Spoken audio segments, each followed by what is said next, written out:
Well, we are coming into the last minutes of the Tony special. Remember, everybody, that the Tony Awards are happening about an hour from now at Radio City Music Hall, and they're going to be on CBS TV, so everybody get your VCRs or your DVD recording devices ready and your eyeballs ready to watch.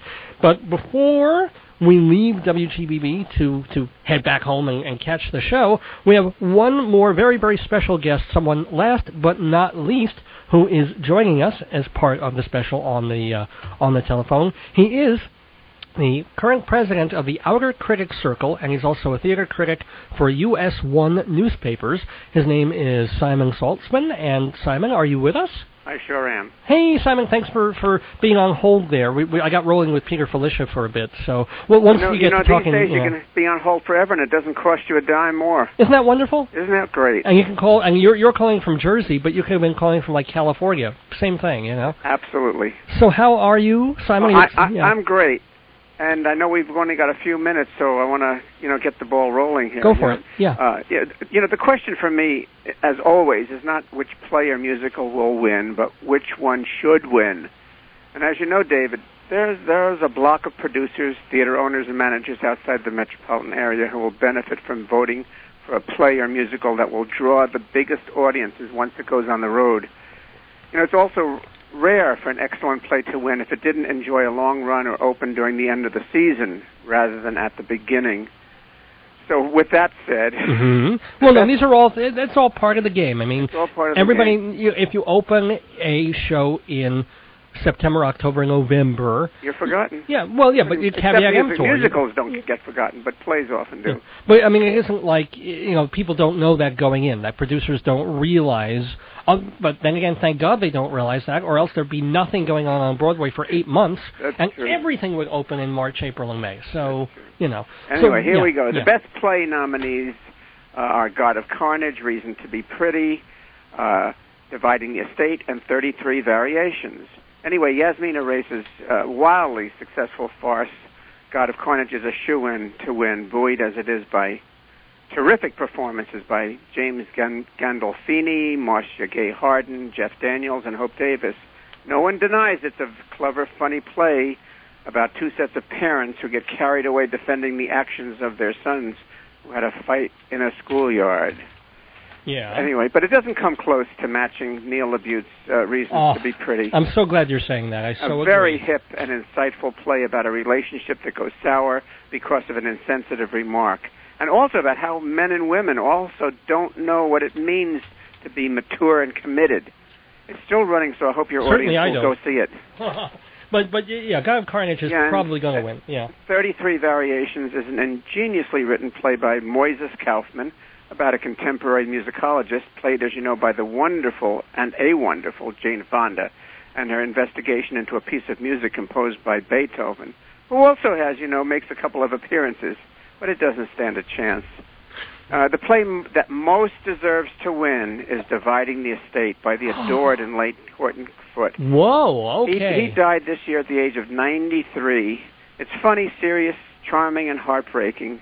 It's about members of a Texas family who have to decide what to do with a family estate in the face of depleting fortunes and income during a recession in the 1980s. How relevant is it now?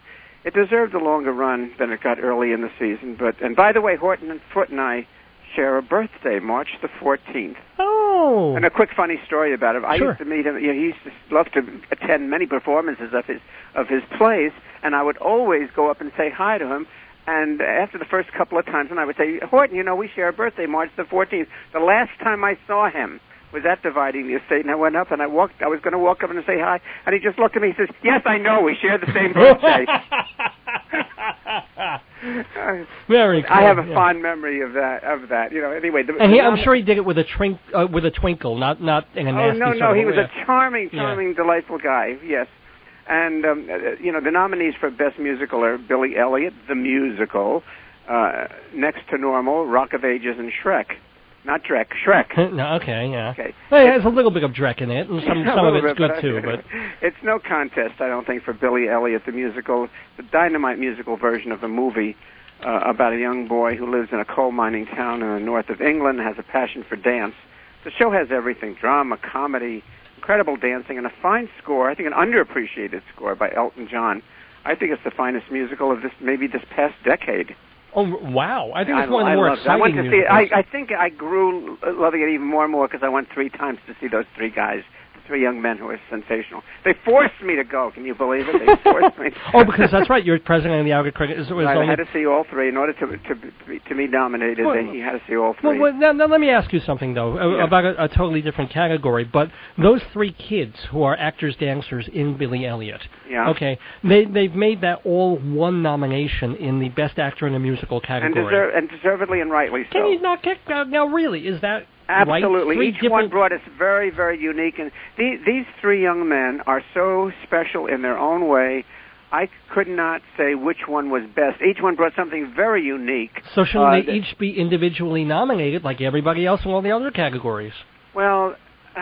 Why not nominate everybody in God of Carnage? Because it's a wonderful ensemble. Well, I think there should be more ensemble awards. I think I'm all for that, and I think we gave the 3 boys a special achievement award, which I think that should have been done. The fact that they're nominated, as you said, makes it a little bit unfair. They could cancel each other out too. It's possible. Is there any nomination or non-nomination, I should say, anything you think that the Tonys really, really missed out on? Any category, could be an actor, could be a show itself, that the Tonys overlooked that really should have been up here? Oh gosh, I don't think so. I think, in fact, I think they're even pressing to find shows to fill categories. Ah, okay. Yeah. Sorry. But let me go on. But you have to give it to Next to Normal when it comes to being the boldest, most original, and most dynamic musical of the year. It isn't every day that the center of a musical is a woman, a mother who suffers from bipolar disorder, and the family around her who learns how to cope with it. It has a sensational score by Tom Kitt, and Alice Ripley she's going to win the Best Actress. I think no question about it. She's tremendous. And it's great that she's getting that role. Right. If you take away Billy Elliot, Next to Normal would be it would be the easy winner, I think. I mean, Shrek has its fans, but I don't think anybody feels really strongly about Shrek. Well, I love Shrek. It's wonderfully funny, and it's a great family show with lots of handsome sets, colorful costumes, a good score, and especially that great big green ogre, played sensationally by Brian Darcy James. I enjoyed every minute of it, but others I suspect didn't. Now, I know I'm in the minority, but Rock of Ages sent me home with a headache. It seems everyone in the audience but me knew every 1970 rock song played at full volume. Everyone was drinking during the show and waving lights in the air while I was searching for the Tylenol.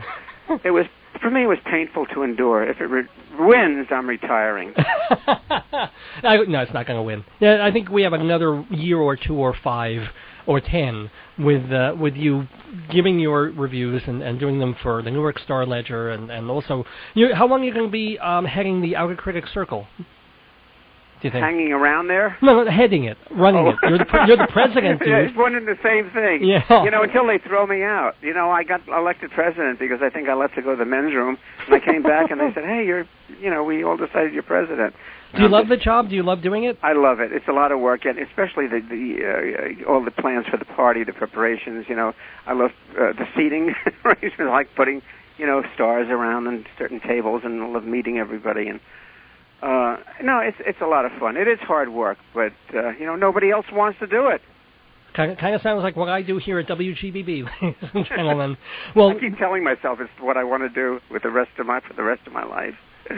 Be a critic. I hope you keep on doing. Well, that's the one nice thing about it. I was born to kvetch. No, there's a title of a musical right there. I'm born to kvetch. They'll probably stuff some Bruce Springsteen songs in it and call it a musical. Anyway, Simon Saltzman, a pleasure as always talking to you. And having, I think it's your 3rd year where you've taken part on some level in the Tony Award specials. So it's an honor and a pleasure. Enjoy the Tony Awards, and thanks so much for being part of it. My pleasure. Thank you. Have a great night. Well, ladies and gentlemen, this has been a delightful time. I hope for you as well as it certainly has been for me. Let me get that cool Billy Elliot outro music playing. Is it playing? Oh yeah, see, it starts with tapping. There you go. Ooh. Little tap music as we go out of the Tony Award special. I want to thank a few people who really helped make this happen. First of all, Bob Cudmore of WVTL in Westchester, this radio station up there, and I'm going to be on his show tomorrow morning at 10 to 9. That's Eastern Time. You know, Rochester's still somewhere in the New Yorkie area. And I'll be talking about wrapping up the Tony Awards with Bob Cudmore. I want to thank our guest, Peter Felicia, of the Newark Star Ledger, Richmond Shepard of the Richmond Shepard Theater and the co-publisher of Performing Arts Insider Theater magazine, Simon Saltzman, the president of the Outer Critics Circle,